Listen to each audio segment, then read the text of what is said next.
நாய்க்கு வந்து நன்றி இருக்குது, மனுஷனுக்கு நன்றி இல்லை. நன்றி உள்ளது நாய் தான் அப்படின்னு சொல்லுவாங்க நிறைய பேர் பழமொழி. அதை நம்ம கேள்விப்பட்டிருக்கோம். ஆனால் இப்போவும் அதை வந்து தொடர்றாங்க நிறைய பேர். நாய் மாரி நன்றியோடு இருக்கணும், நன்றினா நாய் தான் அப்படின்னு சொல்லுவாங்க.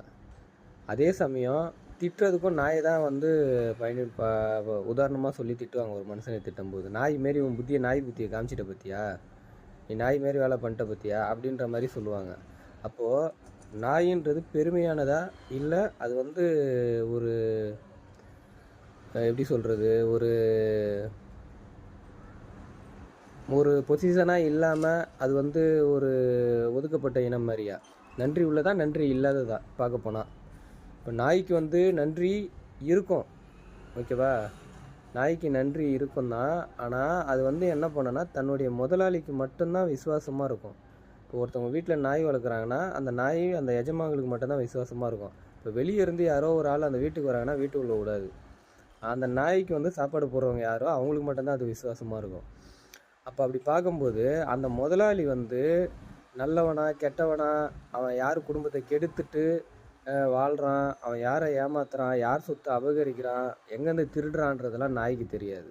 அவன் பக்கா திருடனாக இருக்கலாம், பக்கா கொலைகாரனாக இருக்கலாம், ஊர் சொத்தை ஏமாத்துறவனாக இருக்கான். எதை வேணால் பண்ணிவிட்டு அந்த நாய்க்கு பிரியாணியோ இல்லை சாப்பிட்ற மிச்சத்தில் எதை போட்டாலுமே அந்த நாய் வந்து விசுவாசமாக இருக்கும், ஓகேவா? ஆனால் மனுஷனுக்கு அந்த விசுவாசம் இருக்காது. ஏன்னா மனிதன் வந்து நம்மளுக்கு வந்து அறிவு இருக்குது. நம்ம வந்து நல்லவன் கெட்டவன் ஒருத்தன் கூட பழகுவோம்.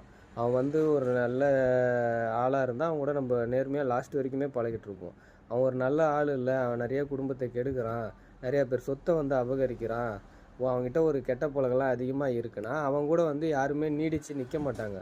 அப்போ நாய்க்கும் மனுஷனுக்கும் உள்ள புத்தி இதுதான் வேற்றுமை.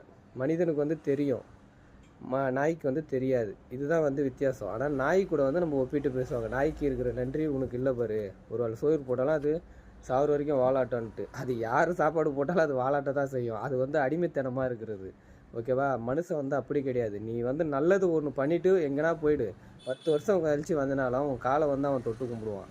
நீ இல்லைனாலும் உன்னை அவன் தெய்வமாக மதிப்பான். அதுதான் வந்து மனுஷனோட புத்தி. அப்போ நல்லவனா கெட்டவனான்றது நம்மக்கிட்ட தான் இருக்குது, நம்ம நடந்துக்கிறதுல தான் இருக்குது, ஓகேவா? நாய் கூட ஒப்பிட்டு பேசும்போது அது தேவைன்னா நல்ல விதமாகவும் பயன்படுத்திப்பாங்க, தேவையில்லைன்னா கெட்ட விதமாகவும் பயன்படுத்திப்பாங்க. இதுதான். எந்த பிராணியும் நம்மளை விட உயர்ந்தது இல்லை, எந்த பிராணியும் நம்மளை விட தாழ்ந்ததும் இல்லை, ஓகேவா? தாழ்ந்தது தான் எல்லாமே, நம்மளை விட உயர்ந்தது எதுவும் கிடையாது. நம்ம வந்து அந்த மிருகத்தை விட கேவலமாக போயிடக்கூடாது, ஓகேவா? அவ்வளோதான் சொல்லணும்னு நினச்சேன். நம்ம மனுஷன்